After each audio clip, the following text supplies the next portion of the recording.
Bacha, Hosh Oadid, and welcome to this Thursday stream of Las Plumas de Simor. Salam, es mi mon Plumas. My name is Plumas, and I'm going to be your host, your reader, and that's pretty much it for the session of this evening. There's quite a lot of chatty people over here. I love seeing that. Hello, the 8th historian. Hello, Loca. Hello, Nana. Hello, Nosotros. Hello, Gatsalot. Hello, Zarapis, and hello, Sacerdotisa. How are you, Bacha? How is the day looking for you? I am actually, you're right. Salam, Nefer, Tutori. Oh my god. 21 months. Thank you so much for your subscription, Sacerdotisa. Oh my god, I don't deserve you. What did I ever do to deserve this community of brilliant Bacha? If you story time, exactly. Well, if you see me like a wee bit red, it is because it is very cold. It's very cold when I am, not where I am. And actually when, because it's winter where I live. So when and where is very cold. And I'm wearing this jumper, which don't judge it by the looks because it's a tad thin, but it's super, super warm. So if I glow up, as in like a red, like a red pepper, like bell pepper, like a very big red apple, worry not is because this jumper is actually doing its job and it's keeping me from freezing. Indeed, outer space is very cold. It is. And actually, my other option is the prairies of Mongolia, which are also freezing at this time of year. When in time is Pluma San Diego? Oh my god.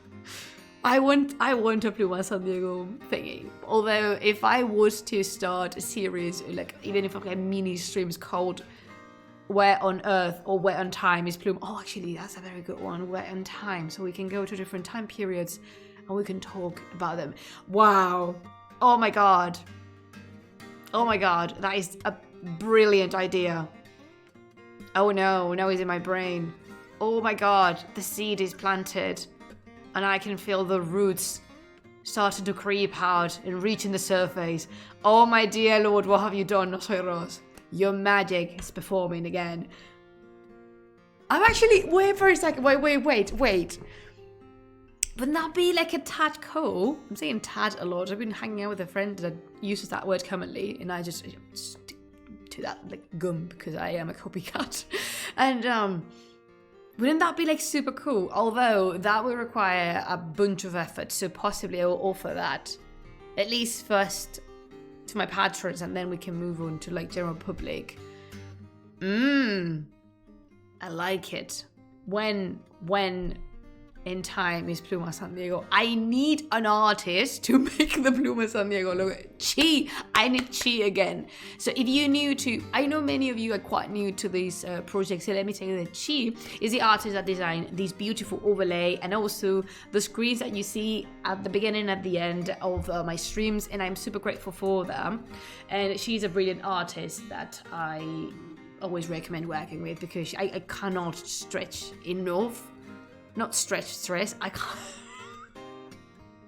can't speak English today, and I can't stress enough how fantastic and fruitful and enjoyable and easy has been working with Chi. So if you are in the need of an artist, first of all, please hire an artist, and second of all, if you want something similar to this, do tell me. I can put you in touch with her. I'm pretty sure she would love to attend your requests or demands if she is available, because she's quite a busy artist. Okay, so what we are going to do today is continuing the reading of the Book of Kings. We are putting our storytelling for me, story listening for you, which are hats on, and we're going to jump into the meat and potatoes of this session because this is actually a very important moment for the Shāh-nāmeh, because we've closed a narrative arc and we're starting a new one. However, that does not mean that the reign of Kai Karuz is finishing.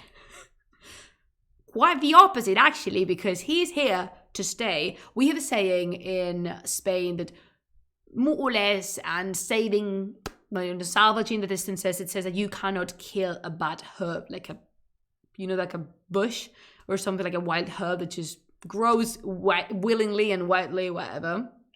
And they're very difficult to get rid of. So that's exactly what she's at a point. Like, Nefert has a point. He's not gonna. He's gonna stay for quite a while. And actually, let me just oh yeah, definitely. He's gonna stick around for a bit more. But normally what happens in the Shāh-nāmeh is that as we finish a narrative arc and start a new one, the previous one, we focus on the... I don't think it's fair calling them secondary characters, but hear me out, bear with. We have Kaikavuz. He is the King of Kings, and he is the ruler of the throne of Iran at this moment. But also we have Rostam, and although he's not, like, absolutely not whatsoever, a secondary character, the new narrative arc is going to focus more on him instead of on him saving Kaikavuz's ass. So we're going to move from actually the doings and disasters of Kaikavuz to the doings of Rostam.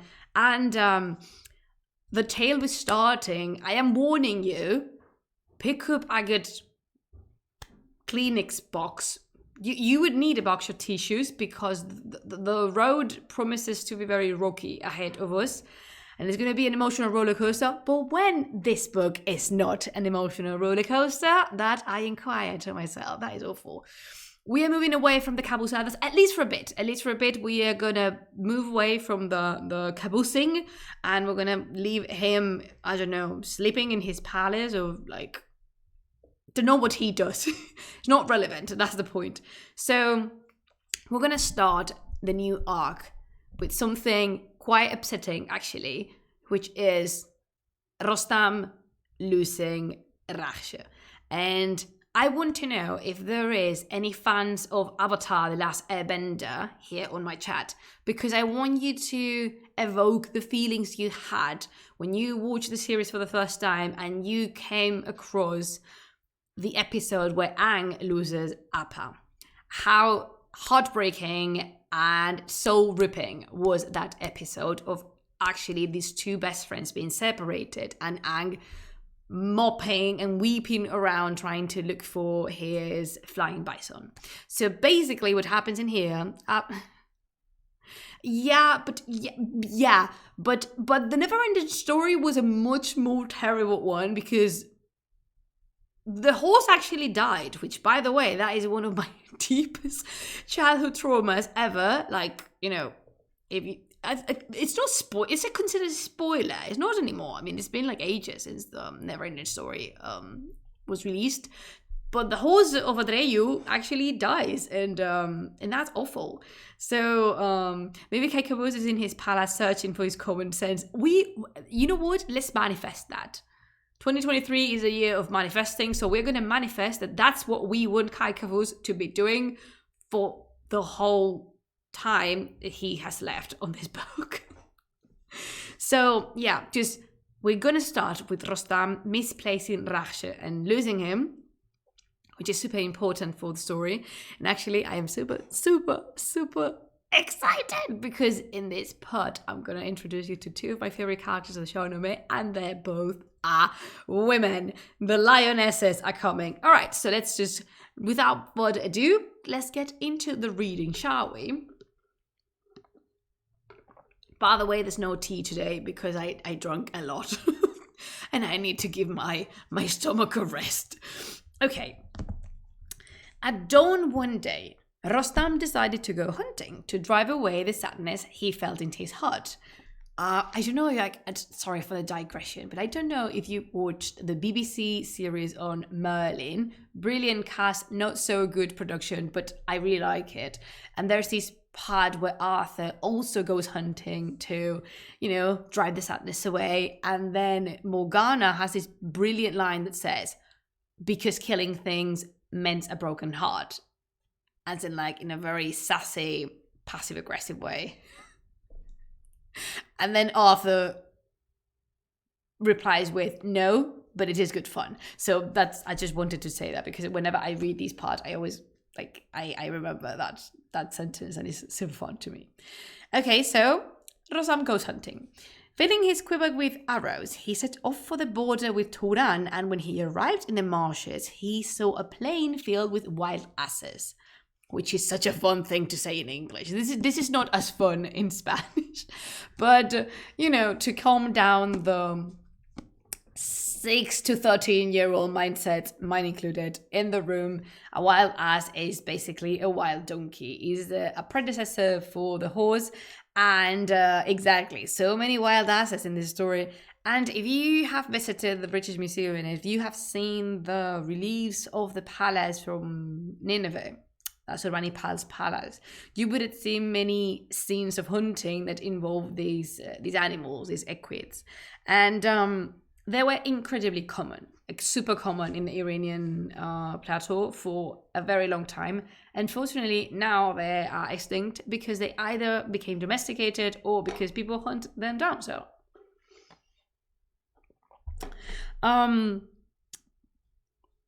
laughing, Rostam at the wild asses, laughing, his face flushed with pleasure, he urged Rash forward. With his bow, his mace, and his noose, he brought down his prey and then lit a fire of brushwood and dead branches. Next, he selected a tree and spitted one of the slaughtered asses on it, which, said in the wrong context, my god. Why asses, not horses? Cheaper? What do you mean? For hunting, like as prey, or for domestication? Because if it's for domestication, yeah, definitely they're cheaper because they're not pure breeds, and horses were extremely expensive. Also, wild asses are sturdier and better built than horses because they have adapted to the wild environment, and they serve much better tasks like in the like plowing and in the fields. They are better suited for domestic labor than just the horses. So yeah, I hope that answers your question. The speed was as light as a feather to him. Of course it was. And when the animal was roasted, he tore the meat apart and ate it, sucking the marrow from its bones. He sank back contentedly and slept. Cropping the grass, his horse Rasse wandered off and was spotted by 7 or 8 Turkic horsemen from Turan. They galloped after Rash and caught him and bore him off to the city, each of them claiming him as his own prize. Rostam woke from his sweet sleep and looked round for his horse. He was very distressed not to see Rash there and set off on foot toward the closest town, which was Samangan. He is in Tur at the minute. He is in Turanian territory. That is a very difficult thing for me to say, at least in English. Turanian territory. Yeah, he is in Turanian territory. So he's not he doesn't have the upper ground. Absolutely not. Samangan, please do not miss this. Samangan is a Turanian city. It's a Turkic dominion. Why am I saying Turkic and not Turkish? Because unfortunately, today, what we understand as Turkish is the people living in the Anatolian Peninsula, modern-day Turkey. However, the Turkic people I am speaking about is a nomadic tribe originally from the Central Asia mountain ranges and the area of Transoxiana, and they are closer to the Sogdians than to the actual Mediterranean. So that goes it. There it goes. So Rostam couldn't find Rash, and of course he was, becoming more and more distressed as the minutes went by. To himself he said, "How can I escape from such mortifying shame? What will our great warrior say? His horse was taken from him while he slept." Exactly. That's karma, Rostam. Have you considered that this could be actually a karma doing? Food for thought. Now I must wander, wretched and sick at heart, and bear my armor as I do so. Perhaps I shall find some trace of him as I go forward. Rostam is not exactly my best buddy, but I feel for him. Do you have pets? I used to, and I feel for him. I can perfectly understand and recall the feeling of losing a pet and being completely unable to locate the animal, be it a bird, a horse, a cat, a dog, whatever. So I am, as much as I don't like Rostam, I am very sorry that he's feeling this way. So the king of Samangan was told that the crown bestower, Rostam, had his horse Raksh stolen from him and was approaching the town on foot. The king and his nobles welcomed him and inquired as to what had happened, adding, "In this town we all wish you well and stand ready to serve you in any way we can." Rostam's suspicions were laid to rest, and he said, "In the pastures, Raksh wandered off from me. He had no bridle or reins. His tracks come as far as Samangan and then petter out into reeds and the river.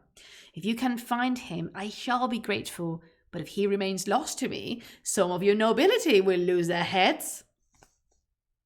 Because that is exactly how you establish the conditions of a deal. Oh, would you offer freely and completely uninterestedly your help? Definitely. Oh, I will be happy. If not, I am going to be unhappy, meaning that I'm going to start chopping off heads from your nose. How does that sound? Just Rostam cannot help but being himself. Now, can he? Exactly. Rostam has lost the real hero of these episodes. Yeah, I mean, I am Team Rash too.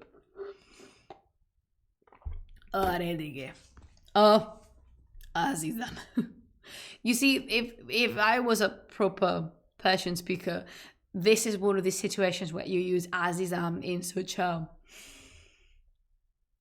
ironic and passive-aggressive charged way. Like, Azam. Which I love, by the way. I love the adaptability of the word azizam in Persian because it reminds me of the adaptability of the word cariño in Spanish. Because I don't know if you ever heard me say this, but I do believe that Persian and Spanish are cousins. Like, they are. So yeah, Rostam kind of threatens the king and the heads of his nobles that if Raksh stays loose for a notorious amount of time, he's gonna just decapitate everyone he encounters in his path. The king responded, "No one would dare to have done this to you deliberately. Stay as my guest and calm yourself, please.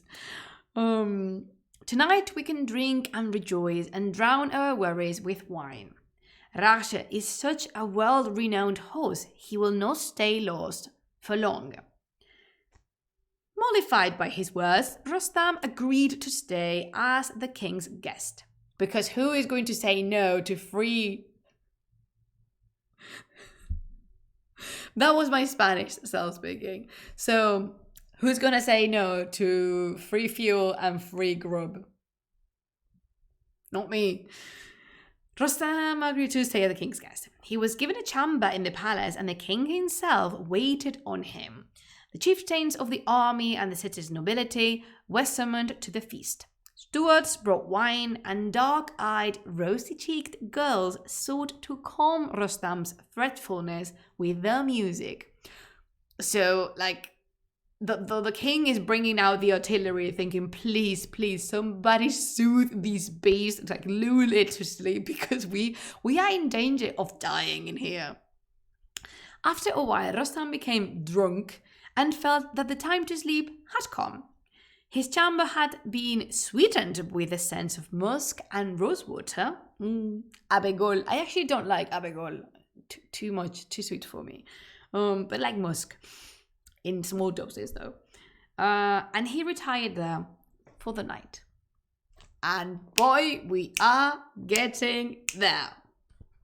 When one watch of the night had passed, and Venus rose into the darkened sky, a sound of muffled whispering came to Rostam's ears.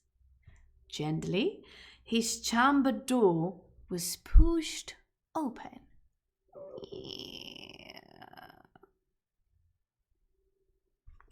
A slave entered, a scented candle in her hand, and approached the hero's pillow. And like a splendid sun, a paradise of tints and scents, her mistress followed her. This beauty's eyebrows curved like an archer's bow, and her ringlets hung like nooses to snare the unwary. In stature, she was as elegant as a cypress tree. I know who she is. Do you know who she is? Her mind and body were pure, and she seemed not to partake of earthly existence at all. The lion-hearted Rostam gazed at her in astonishment. He asked what her name was, and what it was what he sought on so dark a night. Can I tell you? Like Rostam Azizam. Put two and two together. I'm pretty sure you can crack this code. She said, my name is Shāh-nāmeh. He deserves a book called the Shāh-nāmeh. I know he does. My name is Shāh-nāmeh. Longing has torn my wretched life in two. Though I was born the daughter of the king of Samangan, and am descended from a warrior clan. But like a legend, I have heard the story of your heroic battles and your glory, of how you have no fear, and face alone dragons and thieves and the dark unknown, of how you sneak into Turan at night and prowl the borders to provoke a fight, of how, when warriors see your maze, they quail and feel their lion hearts within them fail. I bit my lip to hear such talk, and knew I longed to see you, to catch sight of you, to glimpse your martial chest and mighty face. And now God brings you to this lowly place. If you desire me, I am yours, and none shall see or hear of me from this day on. Desire destroys my mind. I long to bear within my woman's womb your son and heir. I promise you your horse, if you agree, since all Samangan must yield to me. Ladies and gentlemen, and my bacha, Princess Shāh-nāmeh. And that is one of the biggest mic drops ever, because hear me out, he is just somebody. I mean, Rostam, well, not somebody actually. Let's pay him justice. He is just there as a guest, and Shāh-nāmeh is not a random girl. She's a princess. She's a princess. And she likes Rostam so much that she wants to sleep with him. So completely unashamed, unhinged, she goes to his room at night and says like, listen to me, I liked you and you are going to like me. And if you agree to sleep with me and, you know, if I bear your child in my womb, you will have your horse back. So you see, win-win situation. How badass of her is this? It's not like Rostam is going to say no to recover Rash, and she knows, and she knows. And also, this is purely based on, you know, desire. Shāh-nāmeh, and forgive me for saying this word, but Shāh-nāmeh is a wee bit horny, isn't she? Shāh-nāmeh isn't very good at choosing men. Amiga te cuenta, he may be a great warrior, what's his intelligence? Yeah, but she's not she doesn't want him because he's intelligent. She says that. She likes him because he's built up, strong. Like, you know, she mentions the chest. She doesn't hide that. It's like, I like what it is. She is so much empowered that it's a pleasure to be reading this, because Shāh-nāmeh kicks ass. I love her. I really like Shāh-nāmeh so much. And do you want to know? Well, I'm going to continue and then I'm going to tell you the rest of the tea, because okay, bacha. Aziz Delam. Aziz Hayat Delam, all of you. What do you think Rostam is going to answer? Like, seriously. She isn't thinking. She isn't thinking in marriage, only the pim, pam, boom, and the genetic. Yeah, she's thinking about the Yeah, she didn't say, I want to marry you. She said, oh, I want your child in my entrails. Period. How amazing is this? Like, she's like, oh, I want to marry this person. No, she doesn't. She wants to sleep with Rostam. Like, intentionally. It's just, I love this. This is one of my favorite parts of the Shāh-nāmeh. That back. Okay, I'm gonna stretch. Because, yeah, you're right, Nefet. I spend too much time in the sitting position because of my job. So, yeah, thank you for that. All right, so, yeah, exactly. Let's see. Let's continue on with the reading. Lulu June, I think I hit you like a million times. I'm really sorry for that. When Rastam saw how lovely she was, and moreover heard that she promised to find Raksha for him, he felt that nothing but good could come out of the encounter. And so in secret, the two passed the long hours of night together. And with together, they mean extremely together. Clothlessly together. You know, cardio. I didn't know that was not the tea one. Oh, that's all right. And that's like, I don't have tea with me though. As you can see, my teapot is empty because I already drank one of these and I don't need one more. The one you can tell me to do now is hydrate. She is triple M. Yes, she's a bichota. Like, she is mamacita. Okay. What I want to tell you is that there are actually depictions of Tamine and Rostam sleeping together. They're not like super explicit, but we do have manuscripts of these two lovers getting to it, and it was a very popular episode in the Shāh-nāmeh to depict. I don't know because of the consequence of this, but yeah, people liked them. Yeah, it was like the main ship of the Shāh-nāmeh. Although the Shāh-nāmeh has a lot of ships, I do ship a lot of characters, both canonically and uncanonically. To give you one, I do ship Zol and Rudabe, like that's my main ship, like my OTP forever. And that's canonical. However, I do ship, hear me out, I do ship Zahok and Fereydun because it works. It just makes sense. Like, I do ship them. That's not canonical, of course, but I don't care. I do ship them. Enemies to lovers, which is, by the way, one of my friends' favorite tropes. So there you have it. And as the sun, well, you know, they spend the whole night getting to know each other. And, oh my God, Sacerdotisa just gifted a subscription to Serapis. Oh, isn't that amazing? Thank you so much. I know, Serapis, I know you're here, so, you know, just say, let's just make a toast for Sacerdotisa and her amazing self, because she is amazing, and I don't deserve her either, so cheers. Oh, you butcher are so sweet. I love you. So yeah, they spend the night getting to know each other very well, very intimately.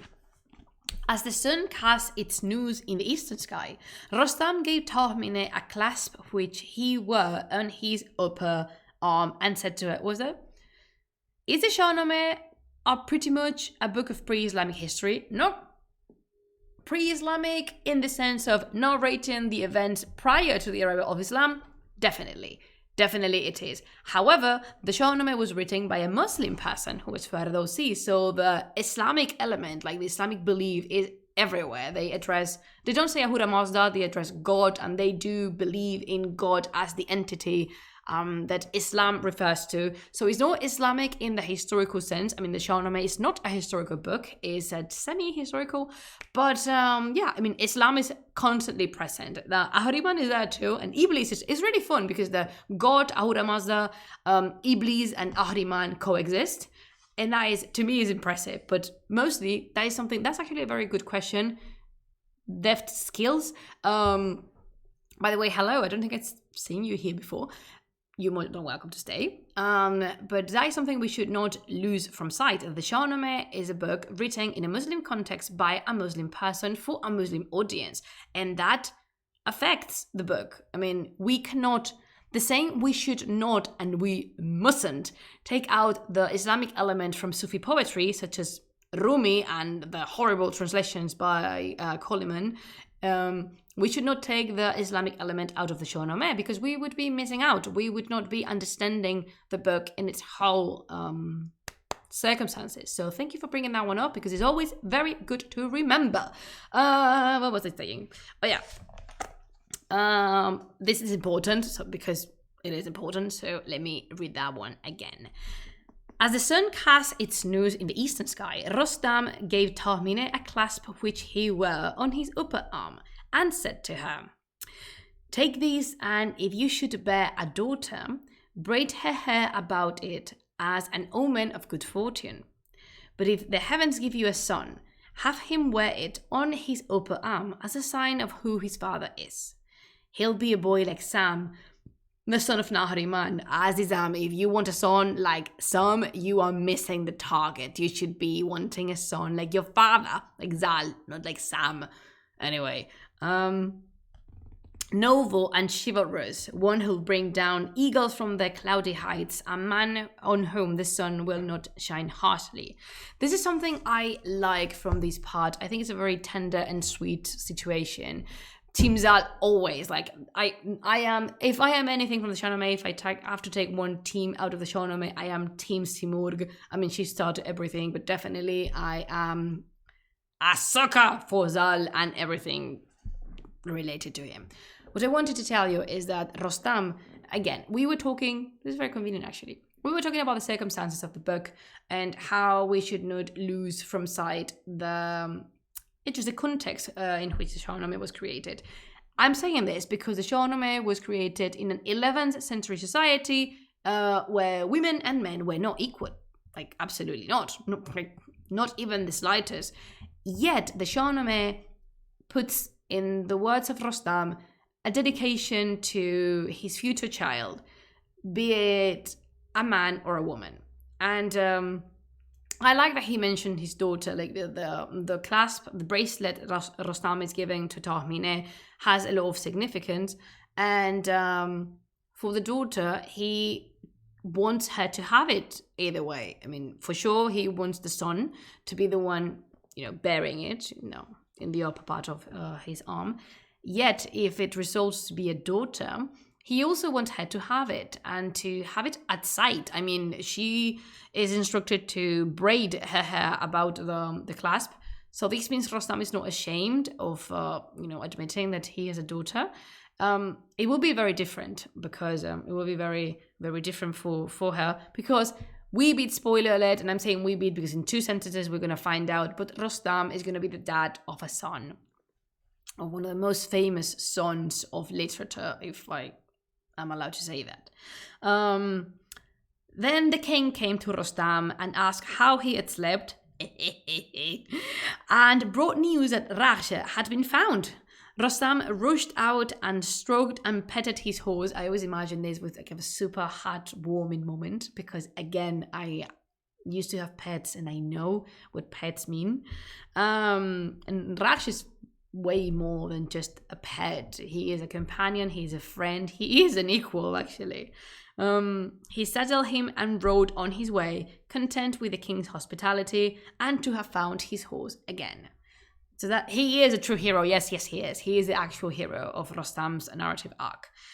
And then, as it accustoms to, 9 months passed and Princess Tahmineh gave birth to a son, as splendid as the shining moon. He seemed another Rostam, Sam, or Nariman. Because no one is as like a second Zal, because Zal was albino, so it's like... Anywho, okay, I'm just looking for the stop mark I have. And since his face shone bright with laughter, Tahmineh named him Sohrab, the bright-visaged. So, Bacha, please welcome Sohrab because he is a super important character within the book, and his story is going to be fundamental for the development of the book. And I'm going to make a disclaimer here. And actually, no, it's not a disclaimer. It's not a warning, because I don't want to warn you about things. You are able to participate and just more than invited to. However, the story of Sohrab is possibly listed among the most famous of the Shāh-nāmeh. If you know about the story of Sohrab, or if you're curious and you just Googled it and found out, do not share it. Please. Do not share it. Do not post about it. Do not make comments or leave hints for as subtle as you might think they are. Because this reading is much more enjoyable if you actually don't know what's coming. And I would kindly ask you to not do that, please, for the sake of current readers and for the sake of future readers. Again, if you cannot wait to find out, Google it, enjoy it. There's beautiful art on it, but, do not share it with us, at least for now. When we're past the narrative arc of Sohrab, we can talk millions of minutes about him, because he has a lot to be talked about, trust me. But what is that? A bit off topic, but I'm curious. What is the oldest Middle Eastern historical or legendary text that you know of? You mean historical? Because nothing is properly historical until very recent. So I don't know. Because we could talk about the semi-historical Epic of Gilgamesh, which is the eldest story that we have.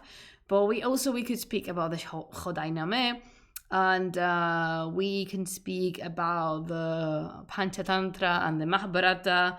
And although Mahabharata is more southeastern than Middle Eastern, we could talk about, fiction and history are very much intertwined in a lot of major treatises and works. So I would need you to be a little sharper, because I don't know what you are looking for. Because according to some scholars, some characters in Gilgamesh's epic were actually real characters. So I need to refine a bit more your question, and if I can, I will answer it. Okay. Thanks for that. I used to read the chapters after these streams. I'm just saying, please don't create unnecessary spoilers. And also, I want to know your reaction firsthand. So, when a month had gone, Sohrab seemed like a year old. At 3, he played polo. And at 5, he took up archery and practiced with a javelin. By the time he was 10, no one dared compete with him, and he said to his mother, "Mom, tell me truly now, why is it I'm so much taller than other boys of my age? Whose child am I? And what should I answer when people ask about my father?" Because yes, that's something that is done in these cultures and traditions. It's something that is done here in Spain too. Not just the father, the mom, the sisters, the grandparent. That is something very traditional. And here is where you can see that Sohrab is actually the son of Rostam, because he snaps at his mom with, "If you keep all this hidden from me, I won't let you live a moment longer." Calm down, just relax, friend. You're still a 10-year-old, which apparently we don't know how many months has actually been alive on this earth, because we don't know. The Shāh-nāmeh needs the characters to grow up fast, very fast. So this kind of supernaturality of humans is something that is recurrent. We've seen it with Zal, we've seen it with Rostam, and now, of course, we need to see with the scion of Rostam, which is Sohrab. So he is 10 when he should be, 2 years old. I don't know for the exact amount of time that Sohrab has been breathing and alive. I don't know. But he is cocky and snappy and ill-tempered, like his father. Birds of a feather are the later volumes of Al-Tabari considered reliable history? Sort of. We always look at Tabari with the lens of the mystical geography and the mystical treatises. So there's truth to be found in the Al-Tabari's writings and books, yet not everything is 100% reliable. Tabari is so much fun to read. I would love. I haven't brought Tabari, Maqdisi, and Thalabi to this channel because they are not Iranian. They are actually Arabic. But we could talk about them from time. I don't know. Would you like that to happen? I have no. I already extended to China. I have no problem extending to the Arabian Peninsula. If that's what you would like, my butcher, anything for you. So the mom, Shāh-nāmeh, which we have stipulated already that she is Queen Bee, and she will take no bull from nobody, not even her son. She answers, "Hear what I have to say, and be pleased at it, and control your temper. You are the son of the mammoth-bodied hero, Rostam, and are descended from Dastan." When they say Dastan, they mean Zal, Sam, and Nahriman.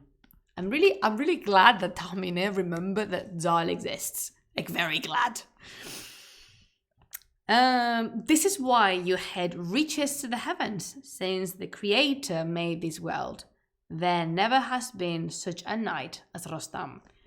Why do they call Zal Dastan? Okay, Dastan is a title. Dastan means powerful, means warrior. The same way you can see Rostam and Zal and Sam addressed as Pahlavan, which is another title. As patrons, we get to vote on topics. Yes, you do. Oh my God, Nefer is so cute. Thank you so much. So yeah, they do call Zal Dastan. I'm going to look at the actual etymology of Dastan because I don't know. I mean, Dastan is story or tale in modern Persian, but that is not what I was looking for.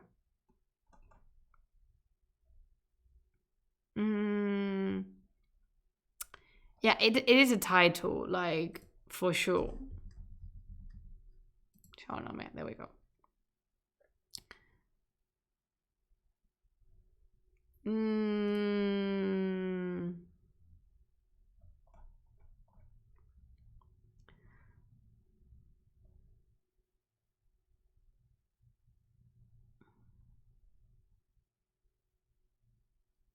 But it doesn't say what it means. Yeah, it is a title. It means warrior. Actually, the person who calls, who names actually Zal Dastan is his mom, Simurg. She gives him that name, and I love it because I love Simurg. I mean, I think that's pretty crystal clear. Surprises to nobody. Okay.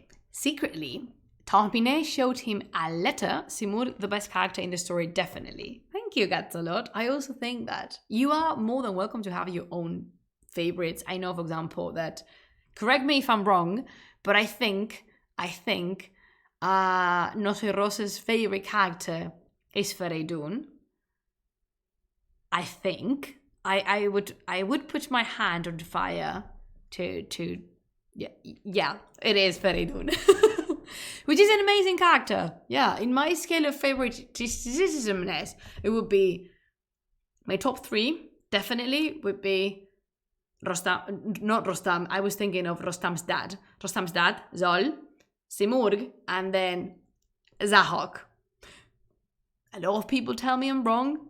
I let them so. So, Iranian titles most commonly pronounced with stress on the second syllable. In fact, many Iranian words have the emphasis in the last syllable of it. We have Pahlavan, Kardan, which means to do, Daneshgah, which means university, Sohrabardi,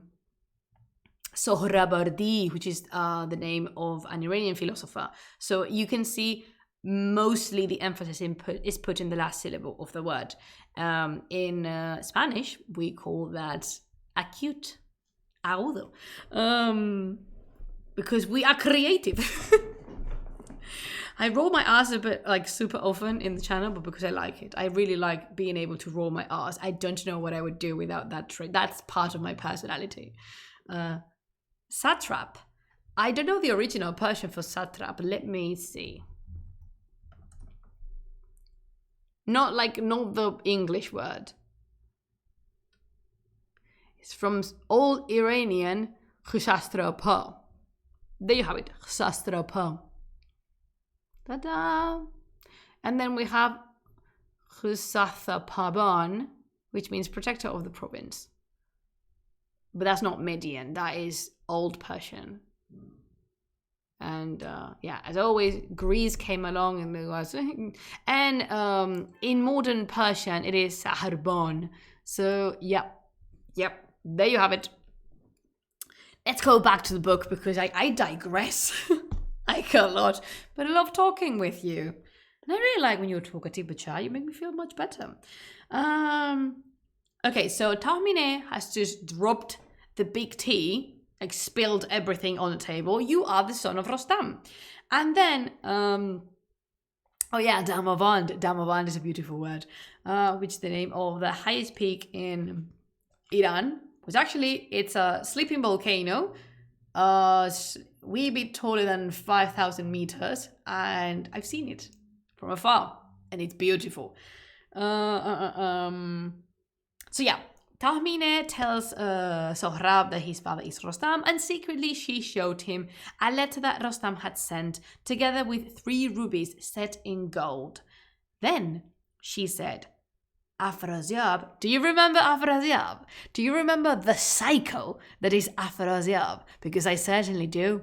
Oh, I do. He is actually the ruler of Turan at this moment.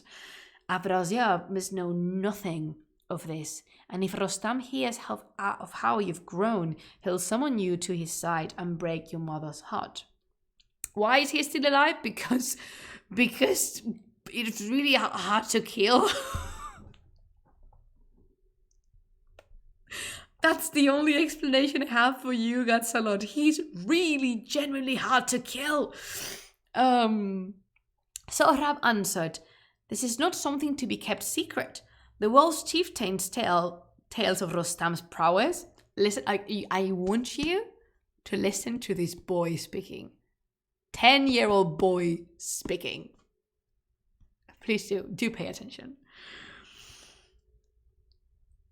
This is not something to be kept secret. The world's chieftains tell tales of Rostam's prowess. How can it be right for me to hide such a splendid lineage? I'll gather a boundless force of fighting Turkics and drive Kavuz from his throne. Then I'll eradicate all trace of Tus from Iran and give the royal mace and crown to Rostam. Next, I'll march on Turan and fight with Afrasiab and seize his throne too. If Rostam is my father and I am his son, then no one else in all the world should wear the crown. When the sun and moon shine out in splendor, what should lesser stars do? Boasting of their glory?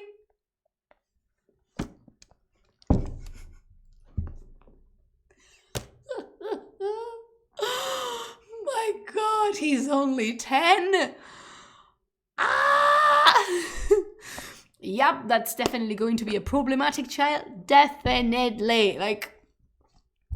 Have you heard him?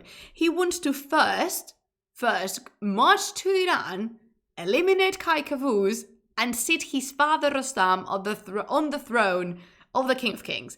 And then he wants to go kill Afrasiab and place himself in the throne of Turan, because no one else apparently has gained the right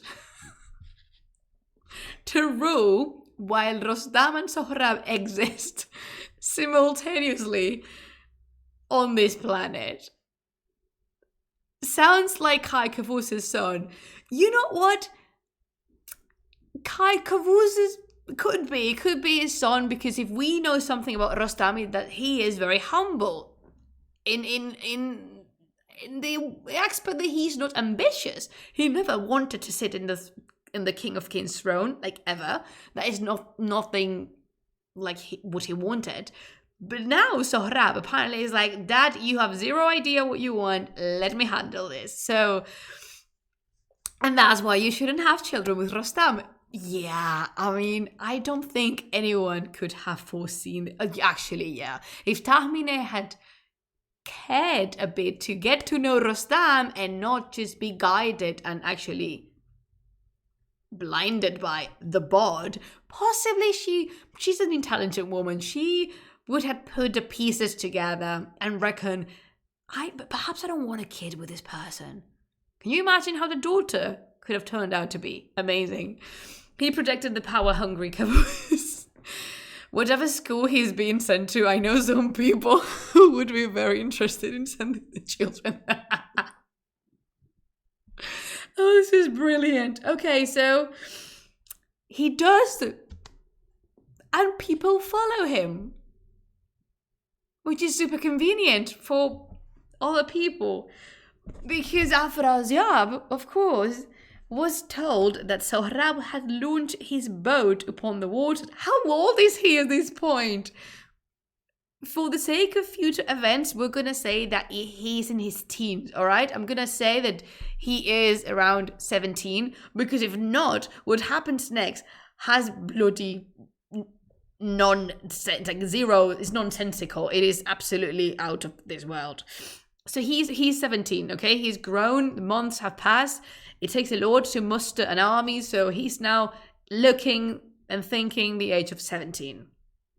Stick with that, let's stick with that in our hearts. Afrasiab was told that Sohrab had launched his boat upon the waters, and that although his mouth still smelled of mother's milk, literally, this is the best children's story ever. His thoughts were all of swords and arrows.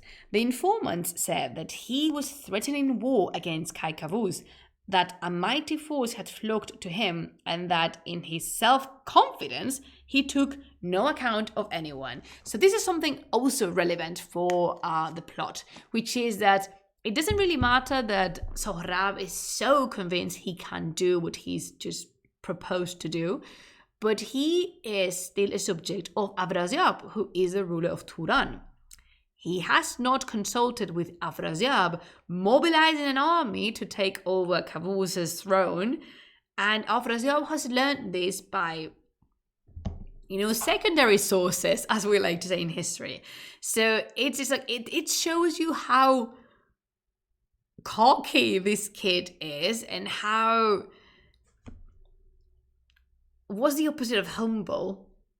Proud? No, what's like a strong negative opposite for humble? Boastful could be one. And arrogant, I like that one. So the poem is showing how the kid is as such, because he's just, he skipped all the steps. He just gathered an army and onward. All right. And but I want to ask you, impulsive. He is very impulsive indeed. I like that one.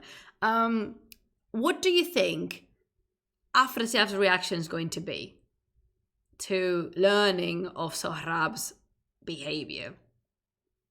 I'm not going to make a poll because we've been here for a while, but I'm interested in what you have to say.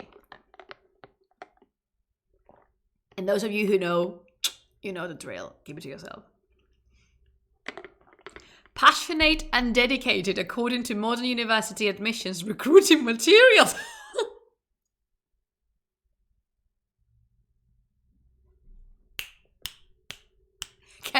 Can these universities take out the knife that Uloko just inserted between the fourth and the fifth river? That was salty. I love it. So yeah, I want to know what the reaction of Afrasiab you think is going to be. Because if we know something about Afrasiab, is that he is also very impulsive and passionate and dedicated. So, vaya dos patas pa un banco. I don't know how to say that in English. I'm going to look for that. Is there a translation for that?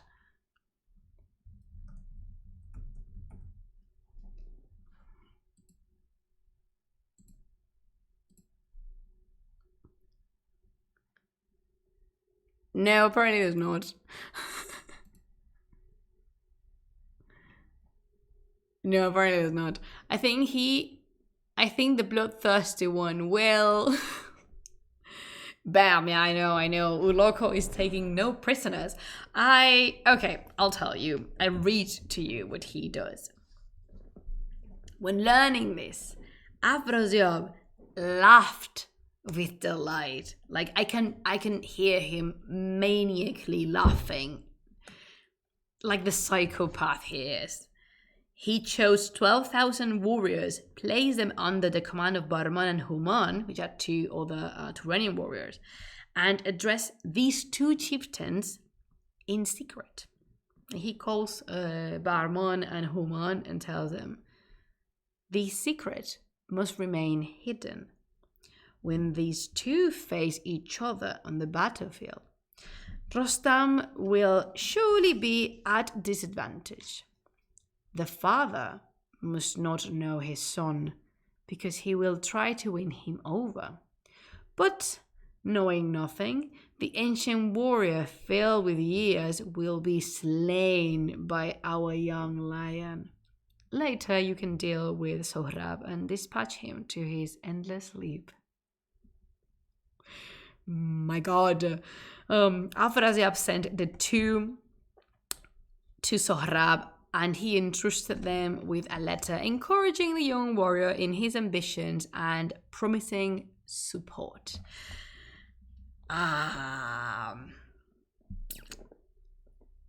Yeah, of course it was going to be double-faced. According to Afrasiab, his plan is seamless because, on the one hand, Sohrab is going to deal with Rostam and kill him, and then Barman and Human can kill Sohrab, so that's just killing two birds with one stone. Harana. Oh my God, Nefer, you learned that word. I am so proud of you. Honestly, that is impressive. No soy Rose, you have taught her something. Harana. So Sohrab, not a chess master. He's not a chess master, he's thinking. No, definitely not. So, there was an armed outpost of Iran called the White Fortress, and its keeper was an experienced warrior named Hejir. So Sohrab led his army towards the fortress, and then, when Hejir saw this, he mounted his horse and rode out to confront him. So Sohrab rode in front of the army, then drew his sword and taunted Hejir. "What are you dreaming of, coming to fight alone against me? Again, Rostam's son." Definitely. "Who are you? What is your name and lineage? Your mother will weep over your corpse today." 17-year-old kid. Jesus. Hejir replied, "There are not many Turanians who can match themselves against me. I am Hejir, the army's brave commander, and I shall tear your head off and send it to Kavus, the king of all the world. Your body I shall thrust beneath the dirt." Nice to meet you. Man, plumas hastam. Sohrab laughed to hear such talk, because he is his father's son. Okay. The two attacked each other furiously with lances. Hejir's lance struck at Sohrab's waist, but did no harm. But when Sohrab returned the blow, he sent Hejir sprawling from his saddle to the ground. Sohrab leaped down from his horse, intending to sever his enemy's head. But Hejir twisted away to the right and begged for quarter. Sohrab spared him, and in triumph preached submission to his captive. Then he had him bound and sent to Human. When those in the fortress realized that their leader had been captured, both men and women wailed aloud with grief, crying out, "Hejir is taken from us." And here, Bachar, allow me to introduce you one of the strongest women of the Shāh-nāmeh, a personal favorite and luckily a favorite of many, be impressed with the legendary white lioness Ghorda Farid. One of those within the fortress was a woman, a young woman, daughter of the warrior Ghazdaham, named Ghorda Farid. We all love her. She's amazing. When she learned that the leader had allowed himself to be taken, she found his behavior so shameful. Another bichota. La caballota, la diva, la otra. I can't say that though. It's a bad word, so you don't need to learn that one. But yeah, another bichota. She found his behavior so shameful that her rosy cheek became as black as pitch with rage. With not a moment's delay, she dressed herself in a knight's armor, gathered her hair beneath a Rumi helmet, Rumi here meaning Byzantine, important, and rode out from the fortress, a lion eager for battle, a lioness, I must say. She roared at the enemy's ranks. Where are your heroes, your warriors, your tried and tested chieftains? This girl, amazing. When Sohrab saw this new combatant, he laughed again and bit his lip and said to himself, another victim has stepped into the hero's trap. See, because Sohrab is really eager to accumulate as much fame and glory his father does. So, delantera. A type A woman. Quickly, he donned his armor and a Chinese helmet and galloped out to face Ghorda Farid. When she saw him, she took aim with her bow.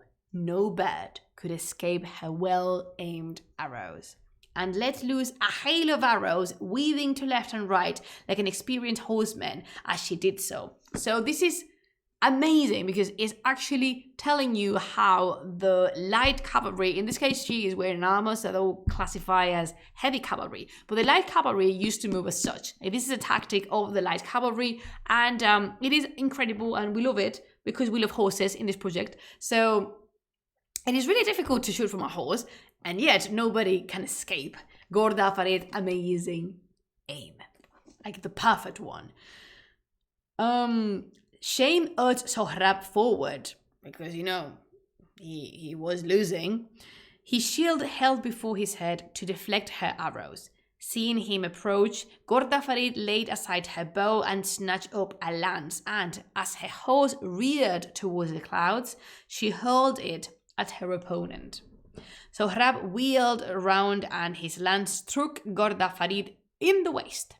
Her armor's fastenings were severed, but she unsheathed her sword and hacked at his lance, splitting it in two. Sohrab bore down on her again and snatched her helmet from her head.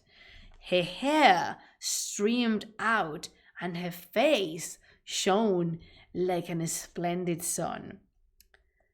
He saw that this opponent was a woman, and one whose hair was worthy of a diadem, because not only Ghorda Farid is a skillful rider, a master of archery, and a very, very capable fighter, she is also ridiculously beautiful and gorgeous, and we love her. Sohrab was amazed and said, "How is it that a woman should ride out from the Iranian army and send the dust up from her horse's hooves into the heavens?" Like, for Sohrab, this is quite incomprehensible.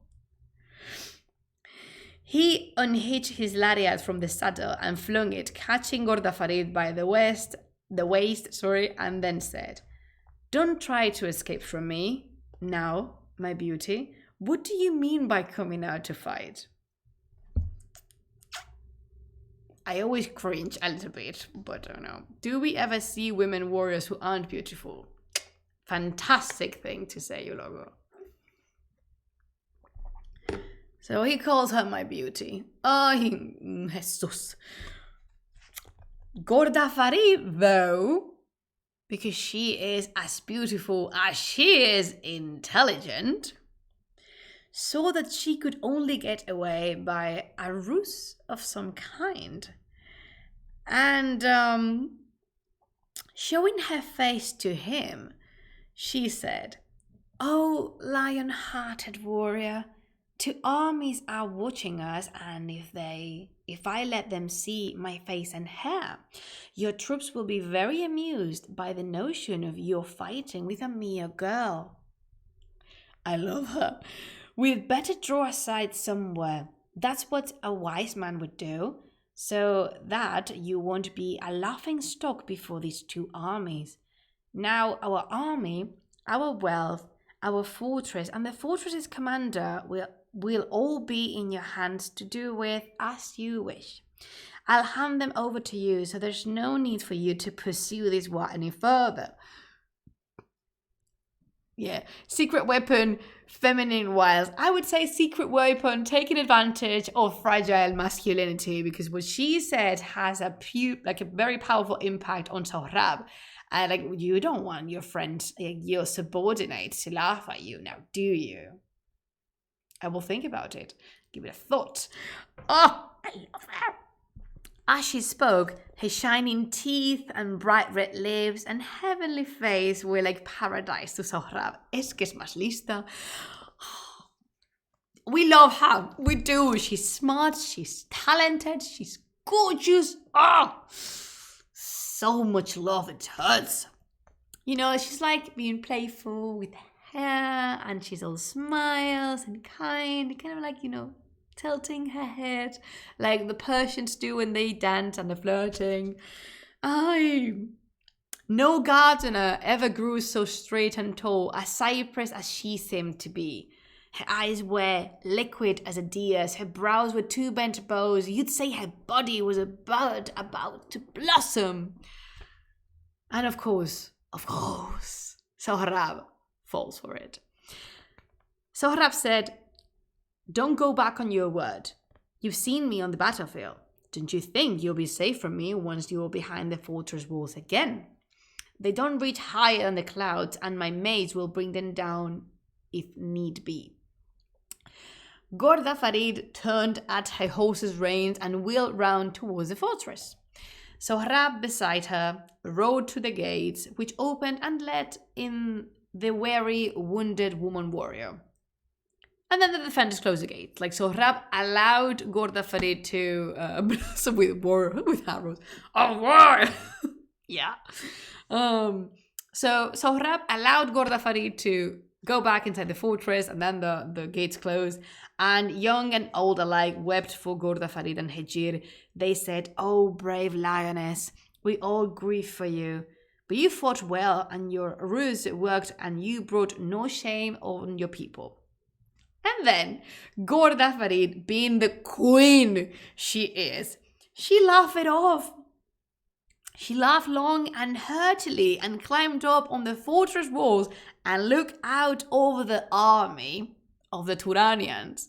When she saw Sohrab perch on his saddle, she shouted down on him, "Oh, king of all the Asian hordes, turn back, forget your fighting and your planned attack." She laughed again, and then more gently, almost sighed. "No Turanian will bear away an Iranian bride. But do not chafe at fate's necessity. Fate did not mean that you should conquer me. Besides, you're not a Turanian. I know you trace your lineage from a far more splendid race. Your lineage is put any of your heroes because of this, because she knows that he is the son of Rostam. Because of this, she says, put any of your heroes, meaning your chieftains and your captains, to the test. None has your massive arm and mighty chest, but news will spread that Turan's army is here, led by a stripling chief who knows no fear. Qaboos will send for noble Rostam, Then, and neither you nor any of your men will live for long.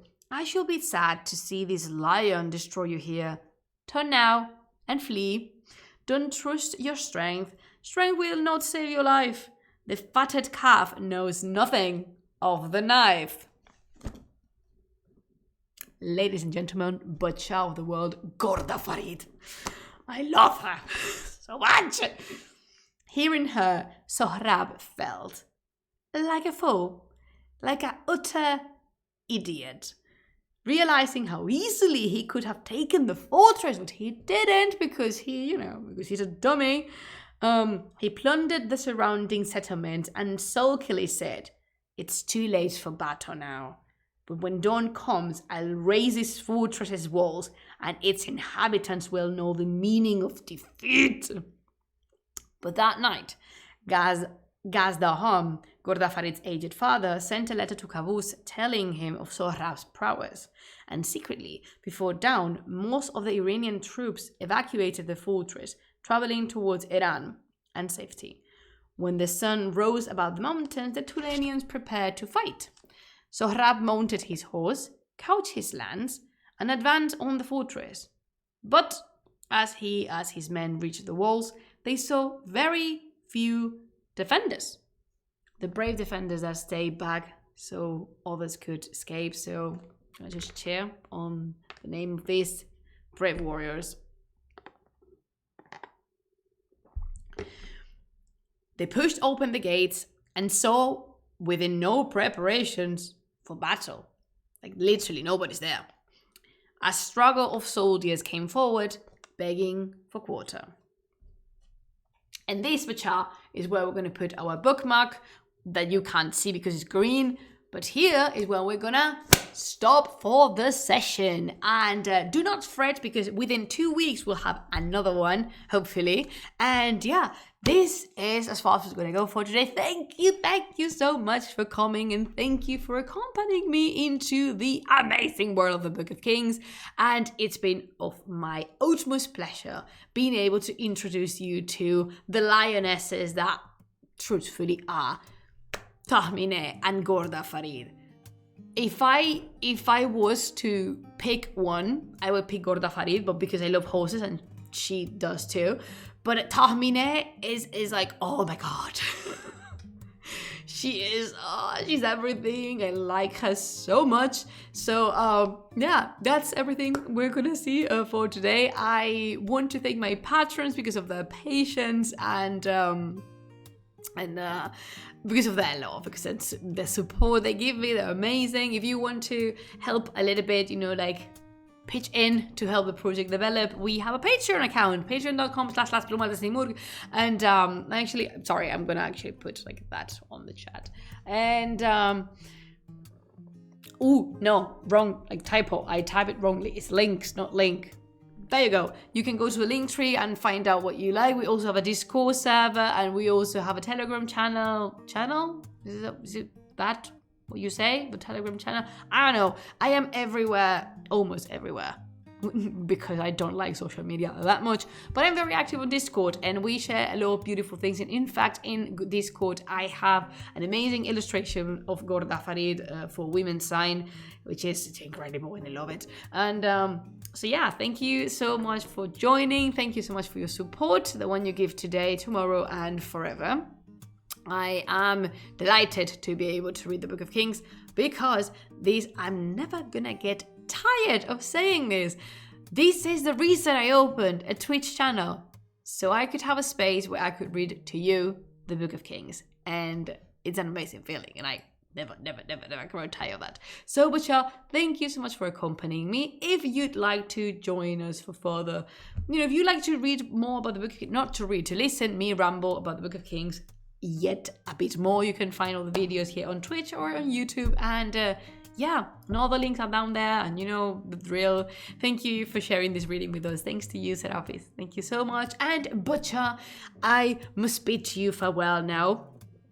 And I cannot go without remind you to create, to explore, and to have a lot of fun. Until we see each other next time, I bid you Khudafiz!